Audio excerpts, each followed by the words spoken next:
कोणतं होतं आपलं आपल्याला माहिती आहे. फर्स्ट फॅक्टर कोणतं पाहिलं आपण ए फॅक्टर, त्याला म्हणतो आपण nature of metal ions. In nature of metal ions atoms or in a nature of metal ions, the first factor is the different charge on the cation of the same metal. Different charge on the cation of the same metal. In this, the metal atom is the same. In this, the metal atom is the same, but cation charge is a different. The cation's charge is a different. It means that the higher the charge on the center metal atoms, then increase the crystal field splitting. जेवढा जास्ती charge असेल, जेवढा जास्ती higher charge असेल centimetre ॲटमवर, तेवढी काय असेल त्याची त्याची क्रिस्टल फिल्ड स्प्लिटिंग ही कशी असते, जास्त असते.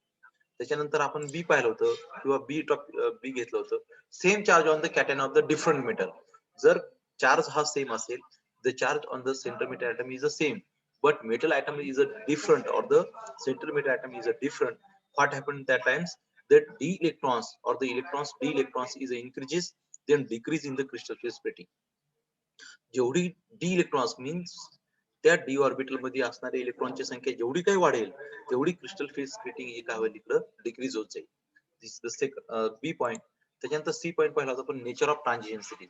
In this nature of transition series, when we are going from 3D to 4D, 4D to 5D, then crystal field splitting is increases from top to bottom in a group. मग ही जसं आपण 3D to 4D, 4D to 5D जाईल, तसं crystal field splitting ही काय होत असते, increase होत असते. when we are going from 3D to 4D, then there is the 30 to 40% increase in the crystal field splitting. But when we are going from 4D to 5D, there is only 25 to 30% observed crystal field splitting increases. म्हणजे crystal field splitting ही काय होते, फक्त तेवढीच थोड्याशाच प्रमाणात काय होत असते, तिथं जनरली वाढत असते. This is because there is a better overlap of the 4D and 5D orbital with the ligand orbital. मग इथं काय कशामुळे होत असते, कारण तिथं 4D टू 5D ऑर्बिटल मध्ये जात असते, तिथे काय होत असते, लिगॅन्डची ऑर्बिटलची ओव्हरलॅपिंग कशी असते, एकदम बेस्ट असते, किंवा लिगॅन्ड ऑर्बिटलची एकदम जास्त असते. फॉर एक्झाम्पल, आता आपण त्याचं एक्झाम्पल पाहूया. सी हिअर एक्झाम्पल मध्ये पाहता, cobalt NH36 tripositive, this the complex याच्यावर चार्ज आहे, आपला ट्रायपॉझिटिव्ह चार्ज आहे. This complex show the delta octahedral value is 24,800 centimeter inverse in a 3D series, or the cobalt is a element of the 3D series. याच्यामध्ये cobalt हा 3D सिरीजचा element आहे. त्याची 24,800 centimetre inverse एवढी काय त्याची delta ऑक्टेटल splitting आहे. आता दुसरा कॉम्प्लेक्स पाहू आपण, RH NH36 ट्रायपॉझिटिव्ह, त्याची डेल्टा ऑक्टेटल व्हॅल्यू आहे 34,000. पाहता इथे 24 काय झाली, डायरेक्टली 34,000 झाली. तो एलिमेंट्स आहे आपला सेंटीमीटर ॲटम्स आहे आपला तो 4D सिरीजचा. तो कोणता ॲटम्स आहे आपला, तो 4D सिरीजचा आहे.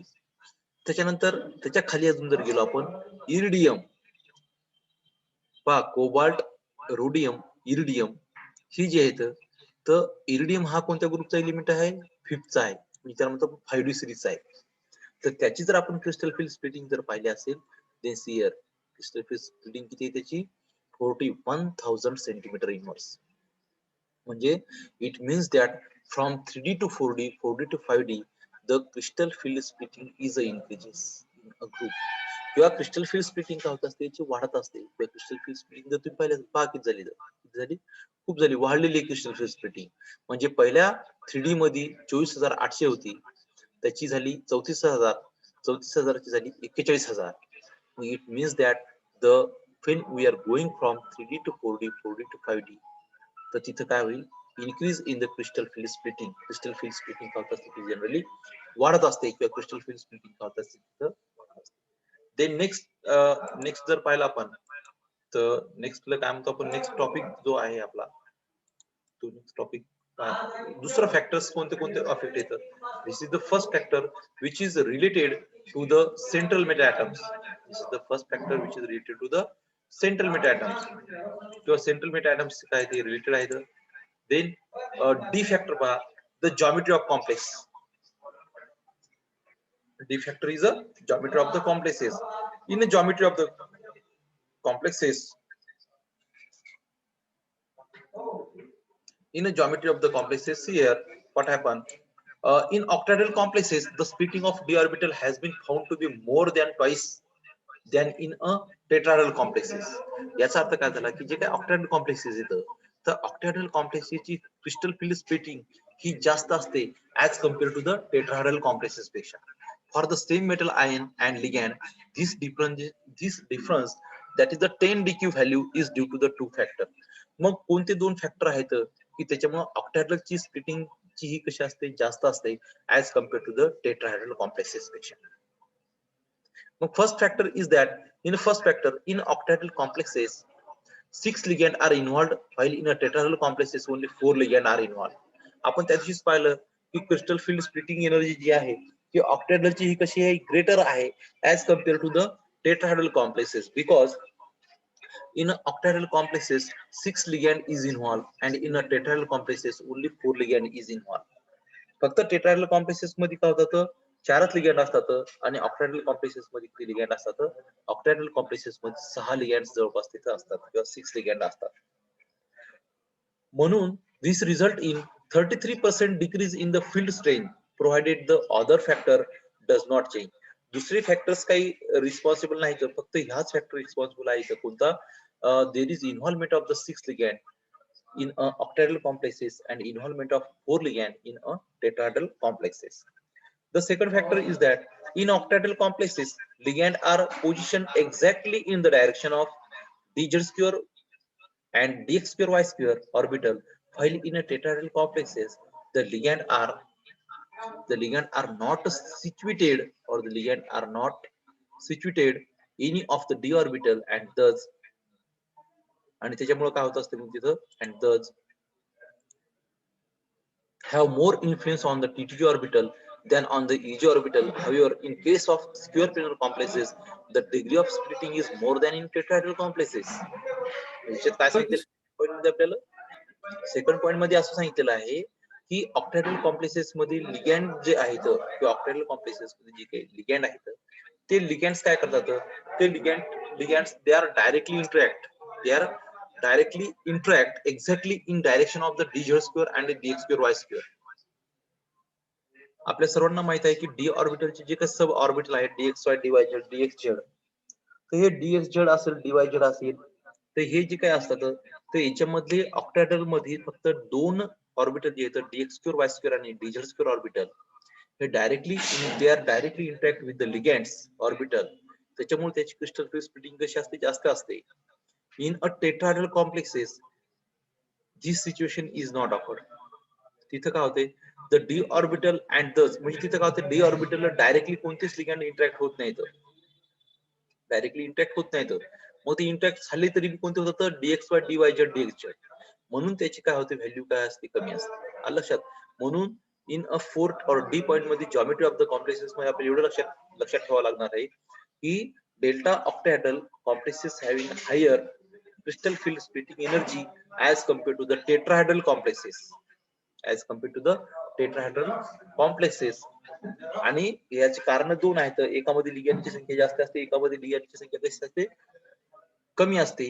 त्याच्यानंतर ऑक्टॅहेड्रल कॉम्प्लेक्सेस मध्ये काय होत असते की ऑक्टॅहेड्रल कॉम्प्लेक्सेस मध्ये लिगँड हे डायरेक्टली इंटरॅक्ट होतात dx square y square orbital सोबत आणि dz square ऑर्बिटल सोबत आणि in a tetrahedral complexes there is no any situation to directly interaction of the ligand with the d orbital होत नाही. then e points पाहू आपण किंवा e असेल त्याच्यातला त्या e ला म्हणतो आपण nature of the ligand as in a spectrochemical series. nature of the ligands and spectrochemical series. nature of ligands मध्ये काय a study of the absorption spectra of the series of the complexes of the same metal ion with a different ligand the frequency of the absorption maximum of the complexes किंवा याची जी काही frequency असेल absorption maximum ची ही कशी असेल जास्त असेल. आता नेचर ऑफ लिगँड्स कशाला म्हणतो आपण जनरली आपल्याला माहिती आहे पण त्याच्यामध्ये नेचर ऑफ लिगँड्स मध्ये आपल्याला हे पाहणं महत्वाचं आहे की which ligand is called as the strong field ligand or which ligand is called as the weak field ligand. And hence delta value changes as the ligand vary. जर लिगँड हा वेगळा असेल समजा फॉर एक्झाम्पल लिगँड हा strong field असेल तर तिथं त्याची काय होती क्रिस्टल फील्ड वेगळी असते. जर लिगँड हा वीक असेल तर तिथं काय होते क्रिस्टल फील्ड स्प्लिटिंग कशी असते त्याची कमी असते. Based on this ligand have been recognised as a weak field and strong field ligand. पहा म्हणून लिगॅंडचे दोन भाग पडतात, एक असं स्ट्रॉंग फील्ड लिगॅंड आणि दुसरा कोणता असतो वीक फील्ड लिगॅंड. एक असतो स्ट्रॉंग फील्ड लिगॅंड आणि दुसरा कोणता असतो weak field ligand. Strong field ligand कशाला म्हणायचं, वीक फील्ड लिगॅंड कशाला म्हणायचं? The ligand having less splitting ability. बघा, the ligand having less splitting ability is called as the weak field ligands.